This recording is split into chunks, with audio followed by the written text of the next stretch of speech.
Hello everyone, myself Mr. Girish Chandra Mandke from SBNM College of D Pharmacy Mahad.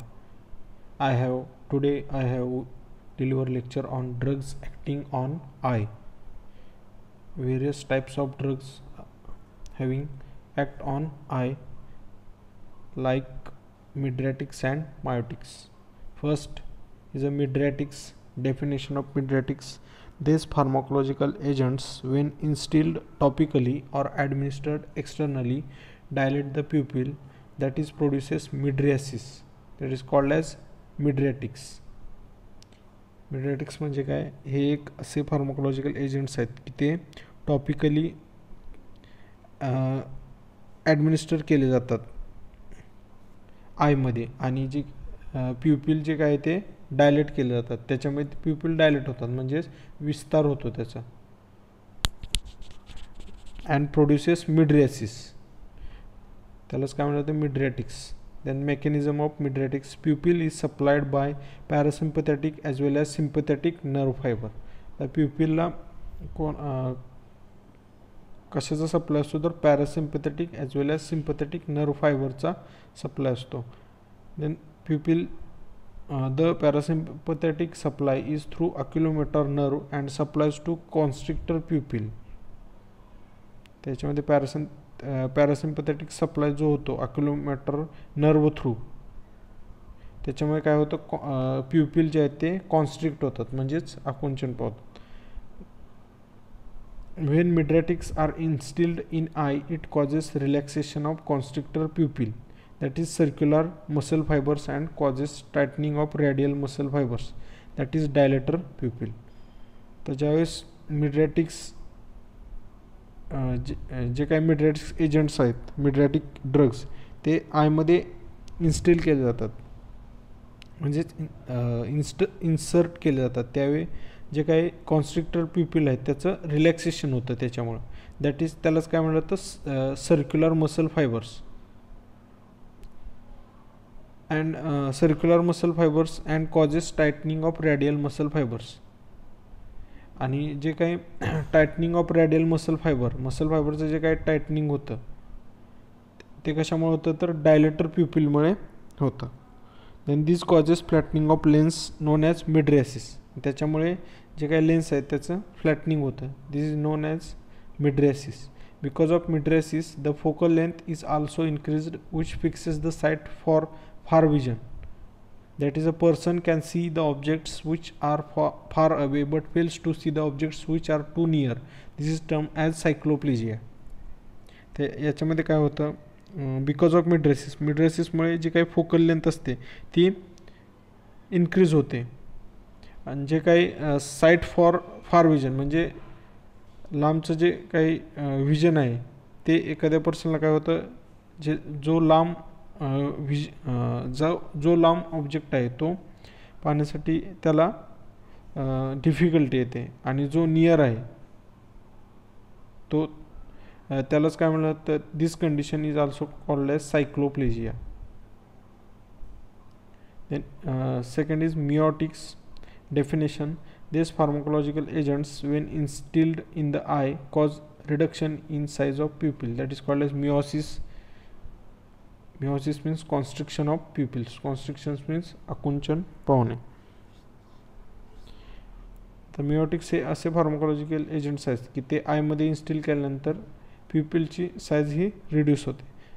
The mechanism of miotics: pupil is supplied by parasympathetic supply is through oculomotor nerve and supplies constrictor pupil, that is circular muscle fibres. The प्युपिलला supply कसा असतो? तर parasympathetic supply असतो through oculomotor nerve and supplies constrictor pupil, आणि constrictor प्युपिलचा सुद्धा त्याच्यामध्ये त्याला प्युपिलला सप्लाय असतो, that is circular muscle fibres. When miotics are instilled in eye the cause of contraction of circular muscle fibres, that is constrictor pupil, and relaxation of radial muscle fibres, that is dilator pupil.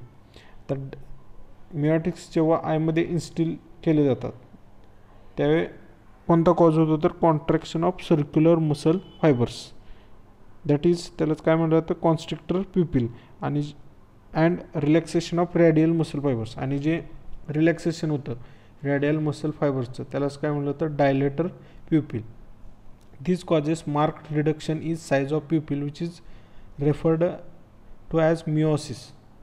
आणि याच्यामुळे कोणता cause होतो तर marked reduction in size of pupil, प्युपिलची size reduce होते आणि त्यालाच काय म्हणलं तर मिओसिस.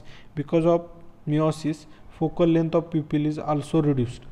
तर मिओसिसमुळे जी काही फोकल लेंथ असते प्युपिलची, फोकल लेंथ मीन्स जी काही केंद्रित लांबी असते ती काय होते रिड्यूस होते.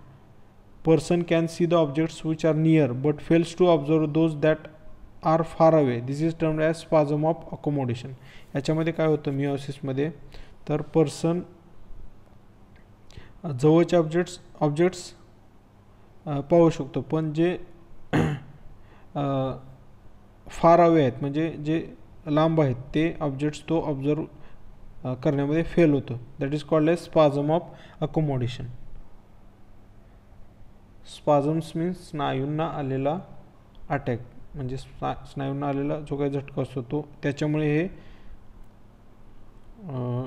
मिओसिस त्यालाच काय म्हटलं जातं मिओसिस म्हटलं जातं. Next is drugs acting on eyeball are classified as follows. आता आयबॉलवरती कोणते कोणते ड्रग ॲक्ट होतात. First class is mydriatics and cycloplegics. In that class first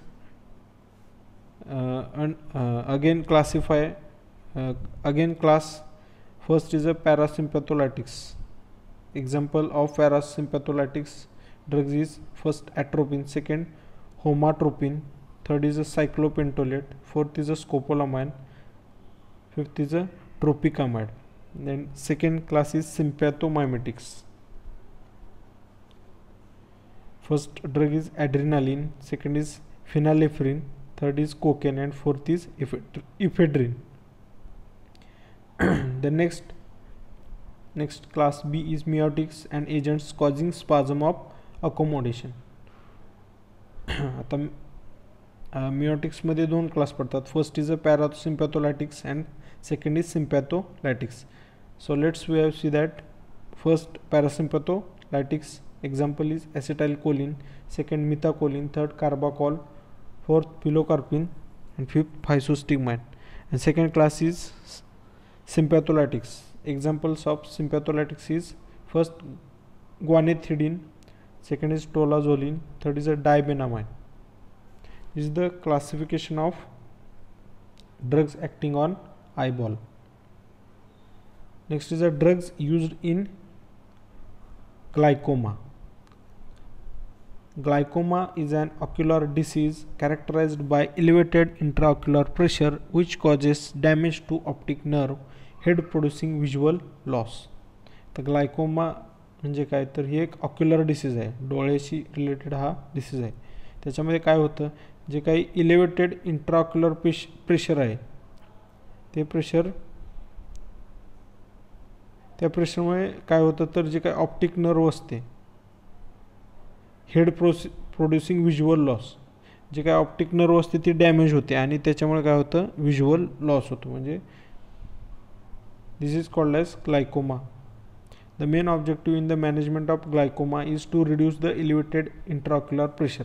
आता ग्लायकोमाच्या मॅनेजमेंटमध्ये मेन ऑब्जेक्टिव्ह त्याचं काय आहे तर जे काही एलिव्हेटेड इंट्राऑक्युलर प्रेशर जे इन्क्रीज झालेलं आहे ते रिड्यूस करणं, हे त्याचं मेन ऑब्जेक्टिव्ह आहे ग्लायकोमाच्या मॅनेजमेंटमध्ये.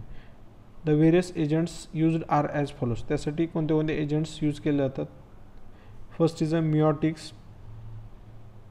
देज are parasympathomimetics when instilled topically in the eye cause constriction of pupil, contraction of ciliary muscle and causes fall in intraocular pressure. त्याच्यामध्ये मिओटिक्स कसं काम करतात तर ते पॅरासिम्पॅथोमायमेटिक्स आहेत. पॅरासिम्पॅथोमायमेटिक्स काय त्यांचा रोल आहे तर ते टॉपिकली इन्स्टिल केले जातात आयमध्ये. त्याच्यामुळे काय होतं प्युपिलचं कॉन्स्ट्रिक्शन होतं, देन सिलियरी मसलचं कॉन्ट्रॅक्शन होतं आणि त्याच्यामुळे इंट्राऑक्युलर प्रेशर हे फॉल होतं. Then examples of miotics. First is a pilocarpine, second is a carbachol, that is a physostigmine. Next, second class is adrenergic agents. In that adrenergic agents, adrenaline and pilocarpine mixture for open angle ग्लायकोमा. तर open angle ग्लायकोमा जो काही type आहे ग्लायकोमाचा त्याच्यामध्ये adrenaline आणि पिलोकार्पिनचं mixture use केलं जातं. That is called as adrenergic agents. Then third beta adrenoreceptor blocker is timolol. Fourth carbonic anhydrase inhibitors, example is acetazolamide and dichlorofenamide. Fifth is osmotic agents. In that hypertonic solution of glycerin and mannitol. These osmotic agents are used to reduce the intraocular pressure in glaucoma. Okay, we can stop here. Thank you.